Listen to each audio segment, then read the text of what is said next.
Hello, there must have been something extraordinary about the early 19th century when six of the greatest poets in the English language were all writing. William Blake was there, and Wordsworth and Coleridge had established themselves as the main players in British poetry, when the youthful trio of Byron, Shelley and Keats erupted, if not straight onto the public stage, then at least onto the literary scene. The great chronicle of the age was William Hazlitt, whose romantic maxim was, "Happy are they who live in the dream of their own existence, and see all things in the light of their own minds, who walk by faith and hope, to whom the guiding star of their youth still shines from afar, and into whom the spirit of the world has not yet entered. The world has no hand on them." How fitting an epitaph is that for the three great poets who all died tragically young?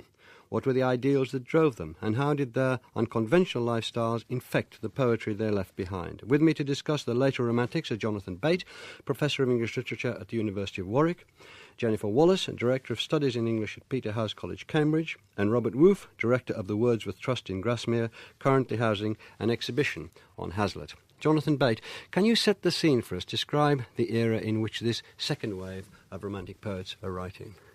Well, everything really begins with the French Revolution, 1789, the period of the 1790s. That was when there was a whole new way of thinking about society, about politics, and thinking about poetry in a new way became a part of that.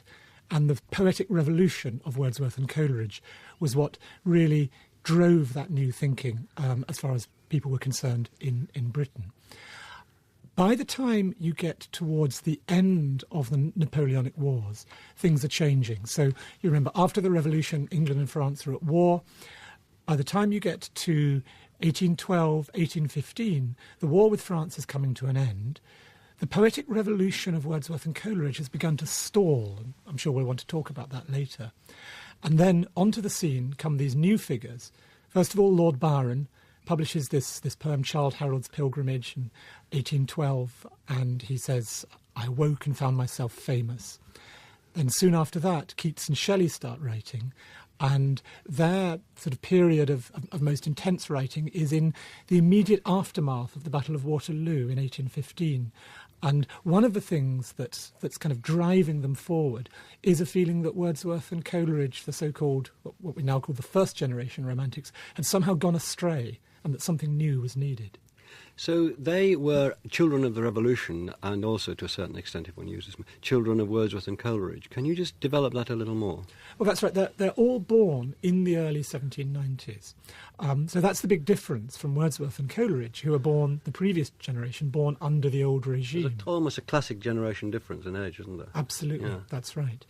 And as they grow up, start reading poetry and start getting interested in politics, the model of Wordsworth and Coleridge as poetic revolutionaries is tremendously powerful to them. William Hazlitt, who you quoted at the top there, wrote a wonderful essay called My First Acquaintance with Poets, about how he first met Wordsworth and Coleridge, and had a sense in 1798 of a whole new beginning for English literature and maybe English society as well.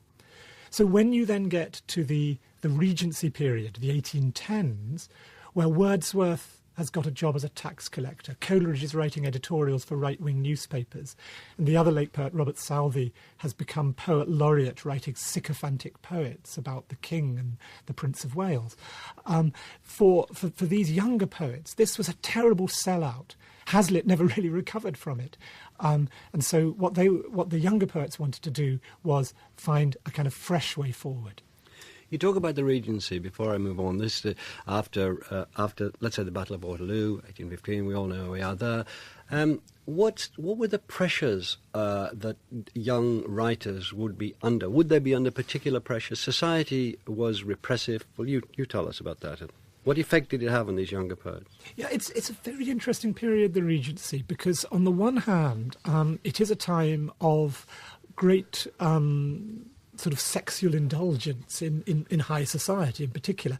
It is, in a sense, a time of freedom, but also it is a time of political oppression, because after Waterloo, there was a terrific swing to the political right all the way across Europe. There was a very right-wing government, and indeed there were various sort of attempts at sort of revolutionary action, which were violently quelled. The most famous example being, yes, the so-called Peterloo massacre.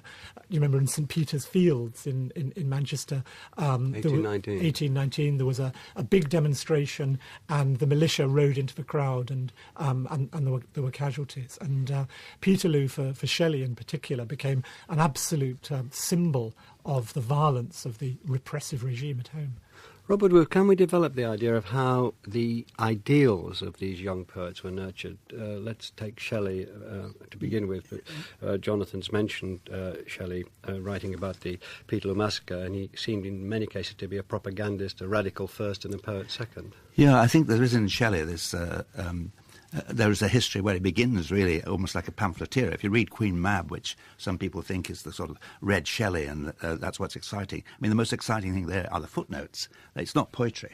And an odd thing about Shelley is that when he writes about the Mask of Anarchy, I met murder on the way, he had a face like Castlereagh, that sort of wonderful, vicious attack is done from Italy in a way. And at that time, he's writing about saying that he's glad he's gone out of active politics. There's a kind of curious way in which Shelley, the active politician, is the young man who goes off to Ireland and goes off into South Wales and gets involved in actual politics. But then from 1816 onwards, there's a kind of meditation which takes place in verse. And if you like, Shelley makes no impact whatsoever on his own time. He belongs to us, the 21st century. But in his own time, it's almost as if it was a private press publishing. So there's a kind of curious element that, we have the history of English poetry, but at that particular moment, Shelley's impact is almost private. And so you're right that he's a kind of pamphleteer, but he's not making a big impact. Where did his ideals come from? And he went to Eton, and then he went to Oxford for one term. He was sent down because in that term he published a pamphlet in favour of atheism and promptly sent it to all the bishops. Yes, and was expelled from Oxford and so on.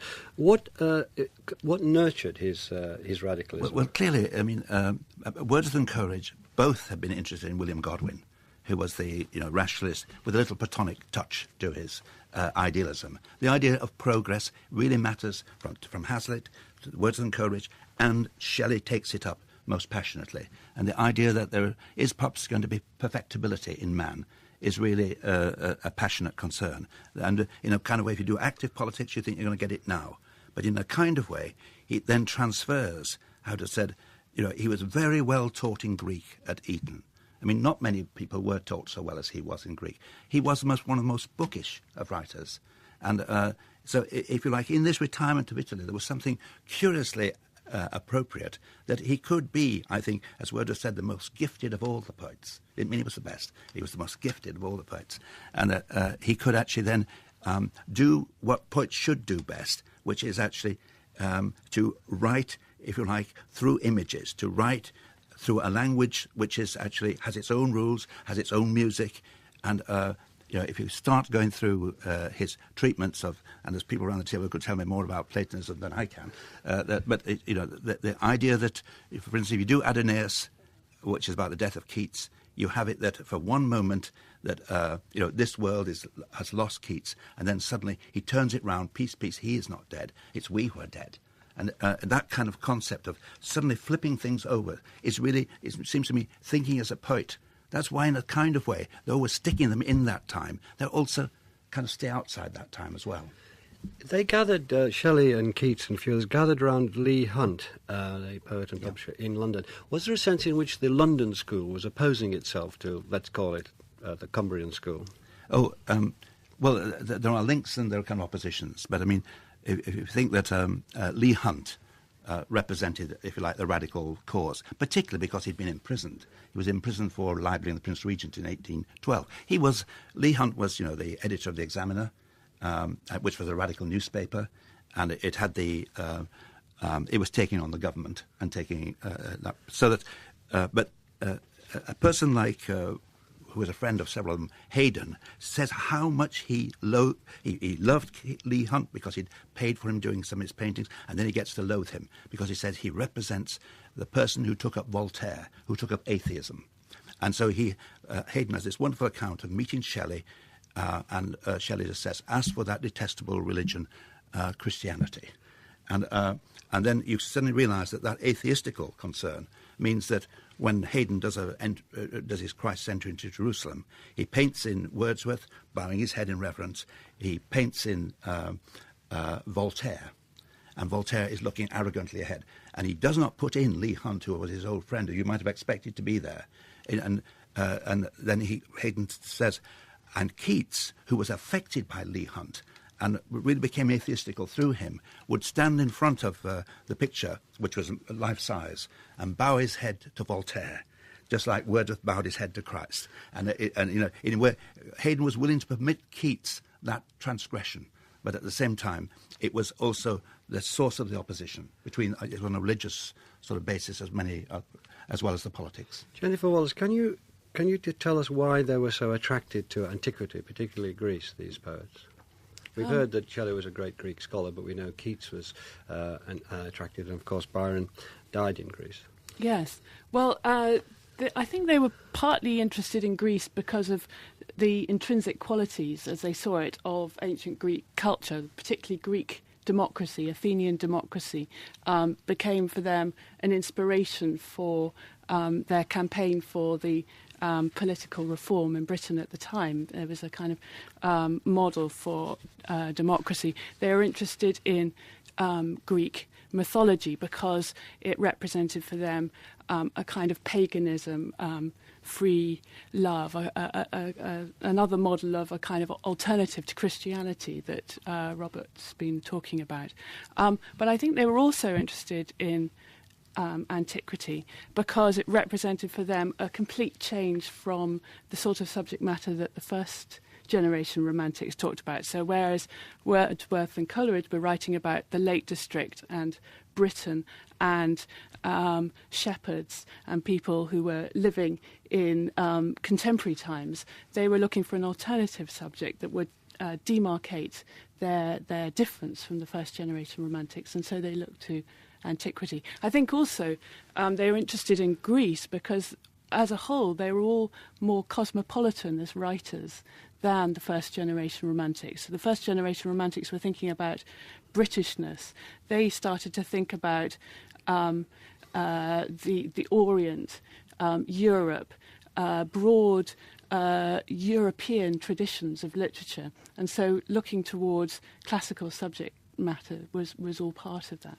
And Keats got his classical subject matter by having a preview, as it were, in a shed of the Elgin marbles, which had just been brought over, and the British government was deciding whether or not to declare them great and keep them at the time. But Keats, we speak of the three together as if they were running around hand in hand. But there were, we have Lord Byron, and Shelley is the son of a baronet. Keats was known as Cockney Keats. Did his background, by lumping them together, are we not doing them justice? I mean, are we not being interesting enough? Yes, absolutely. I mean, to get back to one of the things Robert was saying about how, in fact, these writers didn't have a very wide readership. Well, actually, there was a huge difference between the readership of Byron and the readership of Keats and Shelley. Byron was the biggest selling author of his day, completely outshone Walter Scott, who had been the biggest selling writer up till then. His poem, The Corsair, sold 10,000 copies in the first day of going on sale. And he was, in many ways, the pop star of his day. And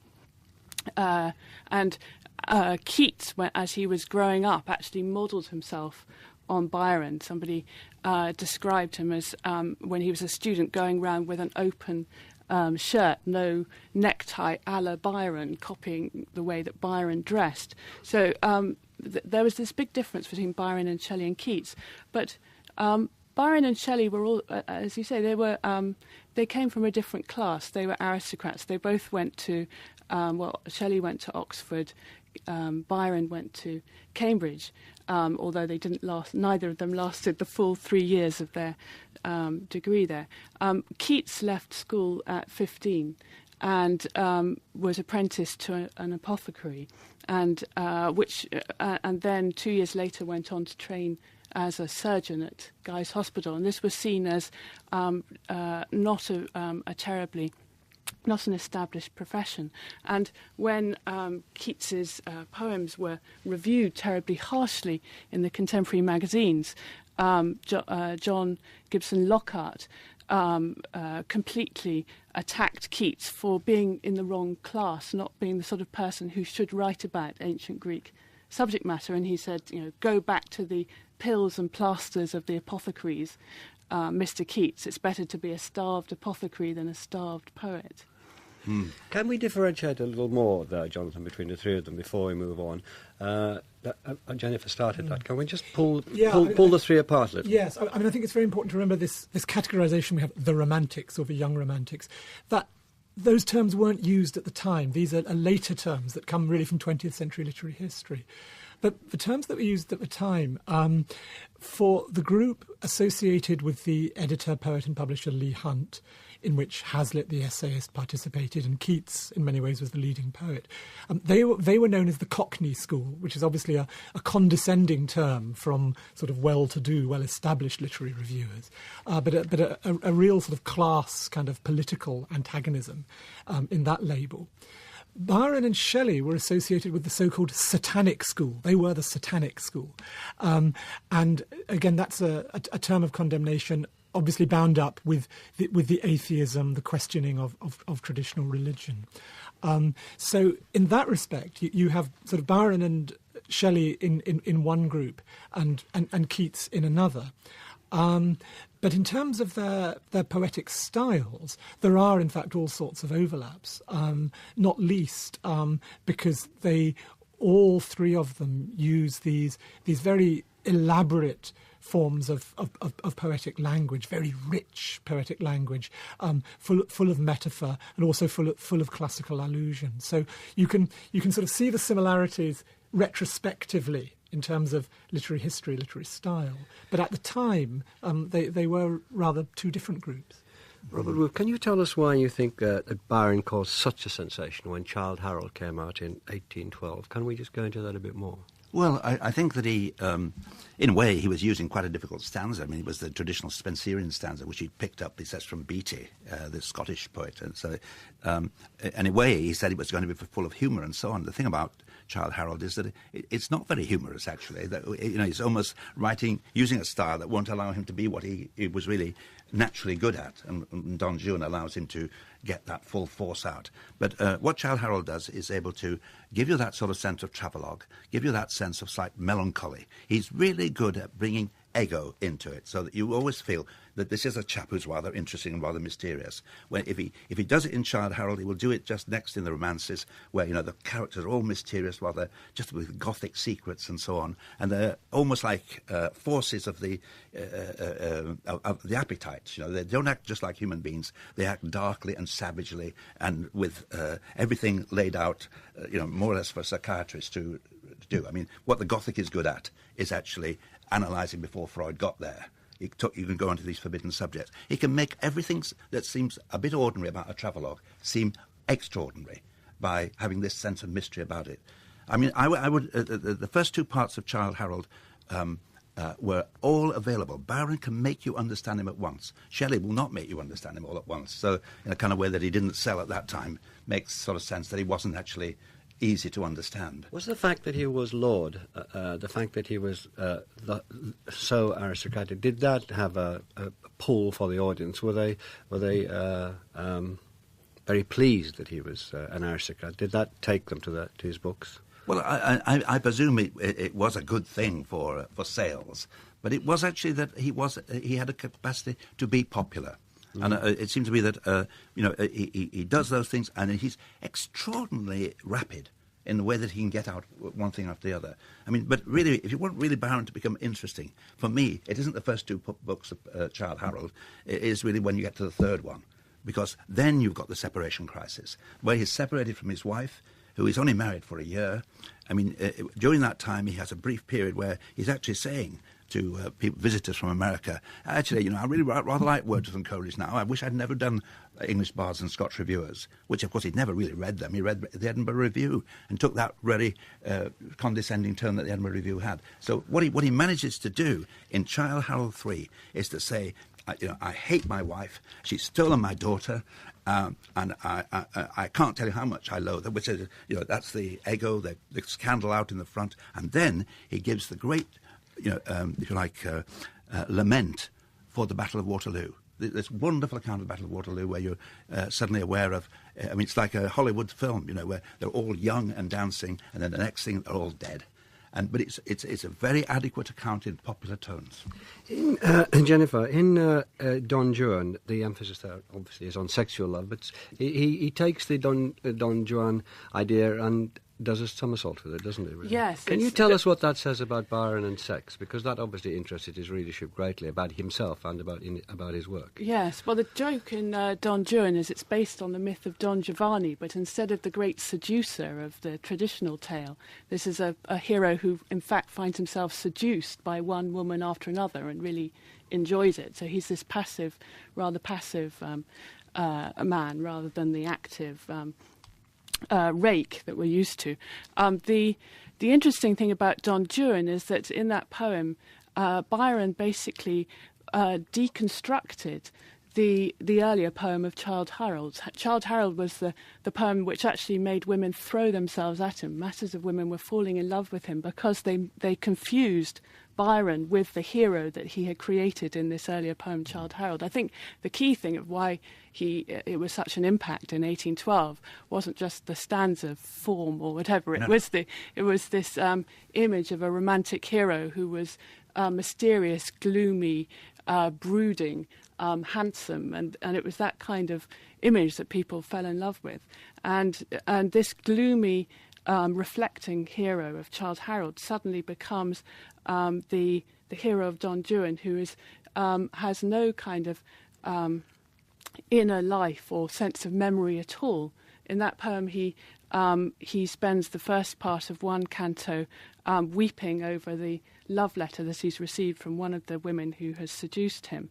And at the end of the canto, he's tearing the letter up to use as lots to decide who's going to be the person who's eaten. There are a whole lot of people in a boat having been shipwrecked, and they're running out of food, and they have to decide who's going to be eaten because they're going to engage in cannibalism. And they draw up lots by tearing up the love letter and using that to decide who gets the equivalent of the short straw. So it's a completely debunking poem, and it completely mystified Byron's readers. It's the kind of reason why Hazlitt can't stand Lord Byron, because he has not got high seriousness. He takes you up and then he knocks you down. Whereas, in fact, what we see is that, although it's the character of Don Juan is central, the bigger character almost is Byron, or the narrator figure himself, who is he is the knockabout figure who raises you up and knocks you down, and as it were, is always interfering. It's like a Tristram Shandy, anything but straightforward narrative. Always to be at the oblique angle onto the main subject, and that's wonderful. I think of always never been sure where you are. It's really modern in that feeling. And the one, and we seem, it set a lot of modern things going. One thing is the ready confusion between the author and the subject. And Shelley and Byron, as we know, both of them were interested, for instance, in incest, which was scandalous, but of course very seductive at the time to readers. Can you develop that a little, Jonathan Bright? Yeah, I think this is a crucial thing about Byron's success, that this was a time where it was really the first era in English history where there were lots and lots of daily newspapers. So it was really the first era where celebrity in our modern sense sort of was possible. And that meant Byron was a very, very well-known figure. And so inevitably, whenever Byron wrote a poem about some figure with a strange, dark secret, often he wrote these kind of oriental tales, people would think, what is this dark secret? It must be Byron's own secret. Maybe it's something to do with his marriage. And rumours pretty quickly spread that he was having an affair with his half-sister, more or less whilst he was still on his honeymoon. So great deal of scandal there. Getting binding up the life and the work. Then, of course, the same thing happens with Shelley. I mean, as Robert said earlier, Shelley was by no means well known at the time, but in literary circles, his lifestyle was very well known. Shelley, whilst still quite a young man, eloped to the continent with 2 teenage girls, one of whom was the daughter of William Godwin, the great radical philosopher of the previous generation, and Godwin's wife, Mary Wollstonecraft, the great feminist writer. And Shelley then sort of set up famously on the banks of Lake Geneva, this pretty kind of racy lifestyle. Byron visited them there, and of course it was there that we had the famous night where they all started telling ghost stories, and that became the origin of Mary Shelley's Frankenstein. The fascination with sisters, incest, it runs through a lot of the poetry. Shelley wrote a big epic poem called The Revolt of Islam, and at the heart of that is a brother-sister incestuous relationship. It must be something to do with casting off the fathers, mustn't it? Having a sort of obsession with your own brother and sister. It's a way of sort of detaching yourself from the generation of the father. What do you make of it, Robert? Well, I think the sexuality of Byron and Shelley are rather different. I mean, it's quite clear that Byron was bisexual, and that it was quite clear that even when he was in Dundee, his nurse, as it were, brought sexual experience to him probably before he was 10. So this seems to have affected him quite seriously, and he fell in love quite seriously. I mean, he's very capable of giving you a sense of feeling about being in love, that passion exists.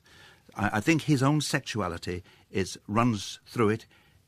He is very guilty about the marriage breaking up, but then when he then goes through a series of very black poems, like writing total depression poems like Darkness, which some people think, expresses what the nuclear disaster would be like. Wonderful poems there, but he goes through that pit and then comes out with this really quite different feeling when he gets to Venice, when he writes poems like Beppo, where he can be just mocking and not taking anything too seriously and not allowing you to take it seriously. So the sexuality, in a way, he finds ways of accommodating. He falls in love with many women, but at the end of his life, he ends up with this kind of marvellous poem, My 36th Year, where he's fallen in love with some Greek boy who does not return his love. And he, in a way, he lets it all out. Whereas Shelley, it seems to me, when he talks about incest, he's really in a way talking about that the sister is really the ideal. She's really, like the pharaohs. You can only marry your sister because they're the only person on the same rung. It's a kind of moral incest that Shelley talks about. And where does Keats fit into this then, Jennifer? Well, Keats fell in love with the girl next door, and much to the disgust of his friends, Fanny Brawn, who was renting the other half of Wentworth Place.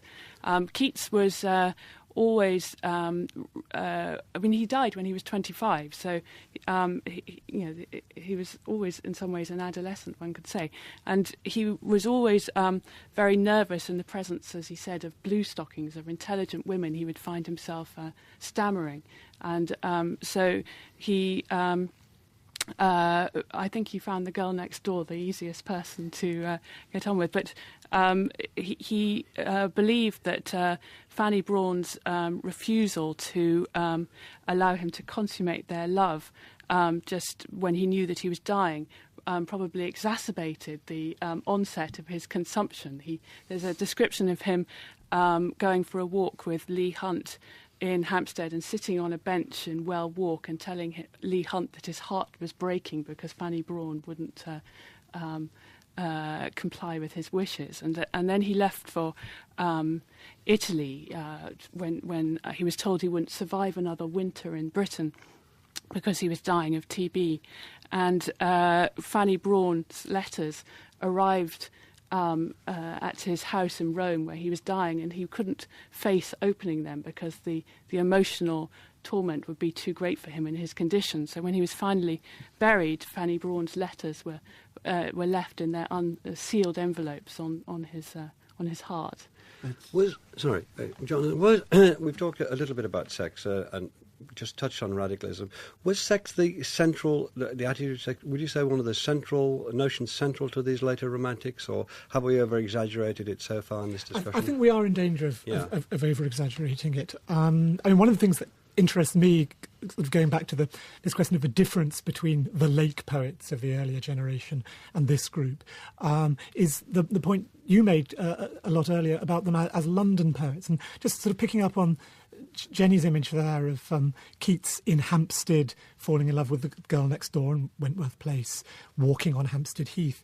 It seems to me the way in which Keats in particular writes about nature is very different from how Wordsworth and Coleridge wrote about nature. You know, for Wordsworth it's all high mountains, whereas for Keats it's Hampstead Heath. The famous Ode to a Nightingale, that's in his garden in Hampstead. One of the other poets of this period was John Clare, the Northamptonshire agricultural poet. And there's a lovely moment that he and Keats shared a publisher, and there's a lovely moment where Clare is writing to the shared publisher about Keats and says the problem with Keats's poetry is that it's poetry as written by a townie. Keats's Nightingale, it's not about real nightingales, it's about the sort of poetic image of a nightingale. It's full of allusions to the classical figure of Philomel, you know, the mythical nightingale in ancient Greek mythology. And it does seem to me that Clare is a London poet, perhaps even a suburban poet. Places like Hampstead and indeed where Shelley lived, Marlow on the Thames. These kind of landscapes that informed their work, they're kind of on the verge between the town and the country. We're a very, very long way from Wordsworth's high mountains here. Yes. They all died young in southern Europe, Robert Wolfe. Is it because they died young that we can find so many traces of, as it were, half in love with easeful death in their works? Well, or do you think it was there? Should we say, when Keats knew that he had TB, which he kind of knew when he got to Ben Nevis and spit blood, there's a wonderfully black sonnet that he writes. He's got in his pocket. I mean, Keats is the most rapido, self-taught person. He had the translation of Dante in his pocket, and all that kind of dark sense of a hell opening below him in Ben Nevis comes then. It seems to me that that sense of knowing about death makes all his work powerful. It seems to me, although Jonathan says that we exaggerate the sex too much, but I mean, if you're going to go take the Eve of St. Agnes, you're going to take Lamia, in a way, sex is one of those things which he writes about very well imaginatively, and that it is about consummation, and he doesn't want it to be anything other. But at the same time, he's also writing, for instance, in his second Hyperion, which he actually describes himself as a young poet trying to come to terms with this goddess figure who's Meneta, and it is that he has to struggle up to know what suffering is. I mean, it is really that contemporary feeling is, can I actually be a poet? Can I really write these romances and be a serious person? And Keats does take you through that sense in the beginning of Hyperion, that it is to be a responsible person doing good for other people through writing about, you should say, what the condition of the world is. And it does seem to me that, you know, even when he's going in the Lake District in his in a place called Ireby, he looks around and sees these young people. He says, I will write poetry to do some good for these young people.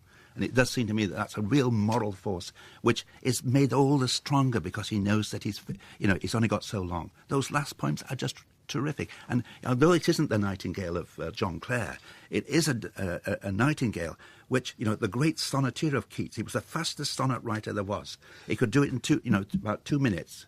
Faster than Leigh Hunt. They used to have competitions. Shelley would join in the competitions too. But when they got to, if you look at the odes, it's just one sonnet after the other, short sonnets, just taking up a new idea each time. You know, to thy high requiem become a sod. Then thou wast not born for death, immortal bird.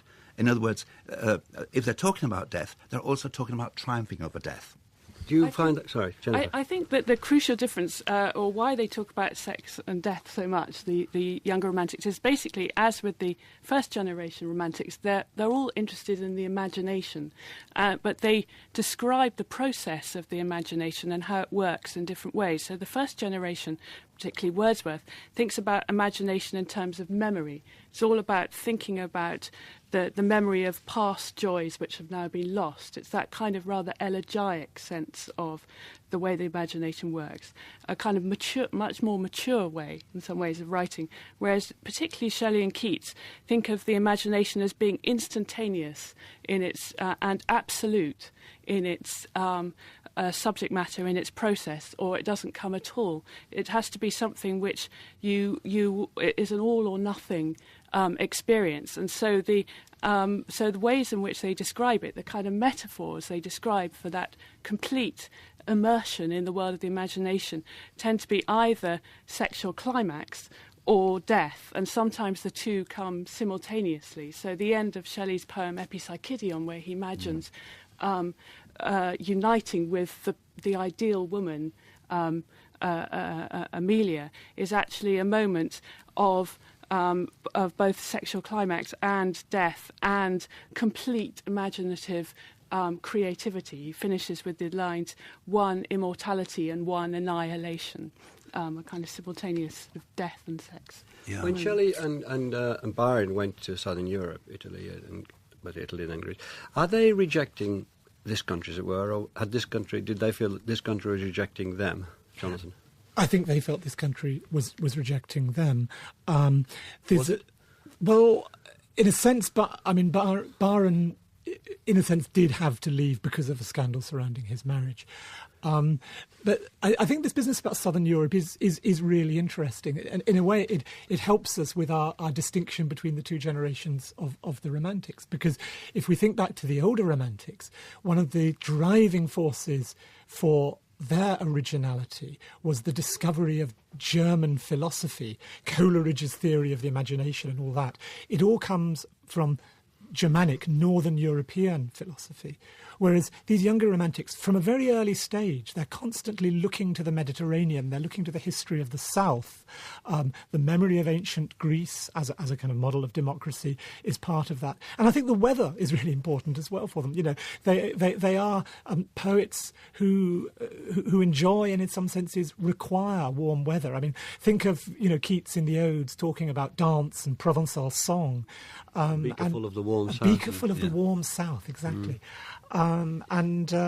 It seems to me, although it was sort of chance and coincidence that led to the fact that all three died in the Mediterranean, it is supremely fitting. Would you agree with that south-north distinction, Robert? From where you sit at Grasmere? I mean, Guardian of Grasmere. Yeah, but I mean, I think they're all there. Even the first generation are all kind of European conscious, as really you say with the Germanic stuff. But I suppose that even when Keats has never been there, you talk about the beaker full of the warm south. But at the end of Eve of St Agnes, he says, "I have a southern home for you," and they magically escape. He's actually the hero in that poem. Porphyro is said to have elfin qualities. They actually escaped, step over dragons as they leave the house, but they're going south. So there is this peculiar. I think it's really, isn't it, that money power has come to England in 1814. They can all travel south. Europe is open to the English in a way that it wasn't before. You didn't need even passports at that time. So there's a kind of way where that money power does actually have this kind of impact that. Even naval power got Byron round the Mediterranean before he wrote the first Childe Harold parts. So there was that kind of curious bit there on the crest of a wave, which is not just the same for Wordsworth and Coleridge, who, anyway, were crammed into England because of the war. Jennifer?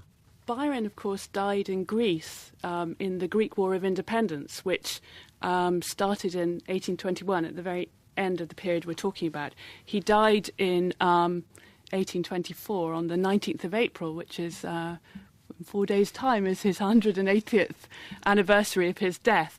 And he was out there at the behest of the London Greek Committee, which was raising money to fund the Philhellenic army and various other Greek faction armies in their fight against the Ottoman Empire, and Byron being out in Greece was really in some ways the climax of of an over 10-year interest that he'd had in Greece and in the Greek cause. And it was his poem Childe Harold, of course, which really inspired all sorts of people to come from across Europe to go and help in the Greek cause. Rather, the equivalent in 1821 of the Spanish Civil War in the 1930s. All sorts of idealistic people went to Greece to go and help fight to save Greece for the West.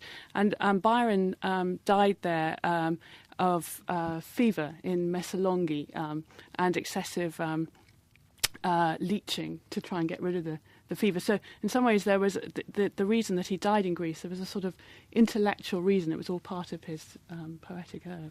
Finally, very briefly, because unfortunately we're coming to the end of this, Jonathan Bate.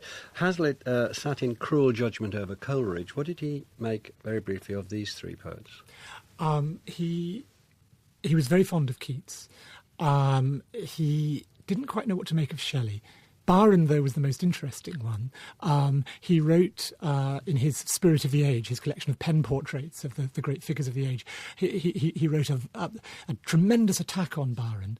But then he heard the news of Byron's death, and this was just before the book went to press. So he added a postscript, an apology, in which he recognised Byron's greatness, the sense that Byron, as a writer on behalf of freedom, was a figure like no other.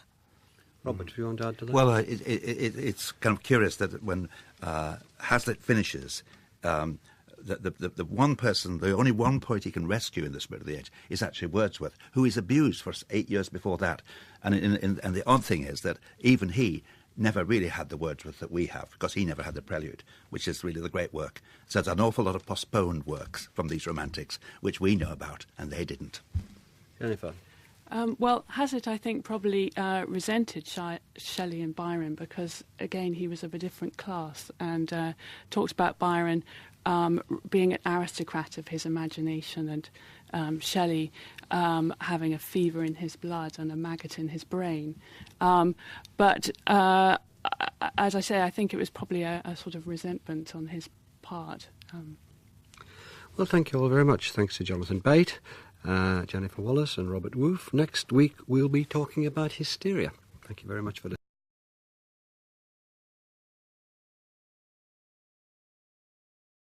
At the top there, wrote a wonderful essay called My First Acquaintance with Poets, about how he first met Wordsworth and Coleridge, and had a sense in 1798 of a whole new beginning for English literature and maybe English society as well. So when you then get to the Regency period, the 1810s, where Wordsworth has got a job as a tax collector, Coleridge is writing editorials for right-wing newspapers, and the other late poet, Robert Southey, has become poet laureate, writing sycophantic poets about the King and the Prince of Wales. For these younger poets, this was a terrible sellout. Hazlitt never really recovered from it. And so what the younger poets wanted to do was find a kind of fresh way forward. You talk about the Regency before I move on.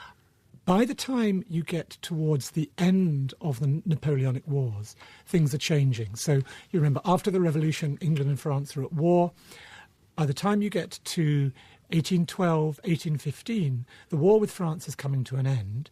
The poetic revolution of Wordsworth and Coleridge has begun to stall. I'm sure we'll want to talk about that later. And then onto the scene come these new figures. First of all, Lord Byron publishes this poem, Childe Harold's Pilgrimage, in 1812, and he says, I awoke and found myself famous. Then soon after that, Keats and Shelley start writing, and their sort of period of most intense writing is in the immediate aftermath of the Battle of Waterloo in 1815. And one of the things that's kind of driving them forward.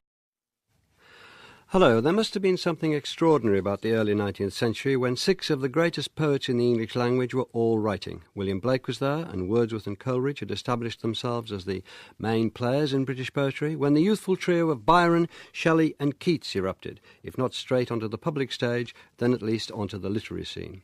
The great chronicle of the age was William Hazlitt, whose romantic maxim was, happy are they who live in the dream of their own existence and see all things in the light of their own minds, who walk by faith and hope, to whom the guiding star of their youth still shines from afar, and into whom the spirit of the world has not yet entered. The world has no hand on them. How fitting an epitaph is that for the three great poets who all died tragically young? What were the ideals that drove them, and how did their unconventional lifestyles infect the poetry they left behind? With me to discuss the later Romantics are Jonathan Bate, Professor of English Literature at the University of Warwick, Jennifer Wallace, Director of Studies in English at Peterhouse College, Cambridge, and Robert Woof, Director of the Wordsworth Trust in Grasmere, currently housing an exhibition on Hazlitt. Jonathan Bate, can you set the scene for us? Describe the era in which this second wave of Romantic poets are writing. Well, everything really begins with the French Revolution, 1789, the period of the 1790s. That was when there was a whole new way of thinking about society, about politics, and thinking about poetry in a new way became a part of that. And the poetic revolution of Wordsworth and Coleridge was what really drove that new thinking as far as people were concerned in Britain. Is a feeling that Wordsworth and Coleridge, the so-called, what we now call the first generation Romantics, had somehow gone astray and that something new was needed. So they were children of the Revolution and also, to a certain extent, if one uses children of Wordsworth and Coleridge. Can you just develop that a little more? Well, that's right. They're all born in the early 1790s. So that's the big difference from Wordsworth and Coleridge, who were born, the previous generation, born under the old regime. There's almost a classic generation difference in age, isn't there? Absolutely, Yeah. That's right.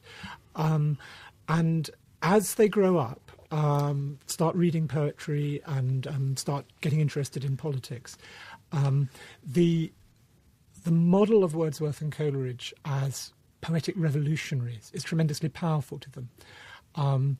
William Hazlitt, who you quoted at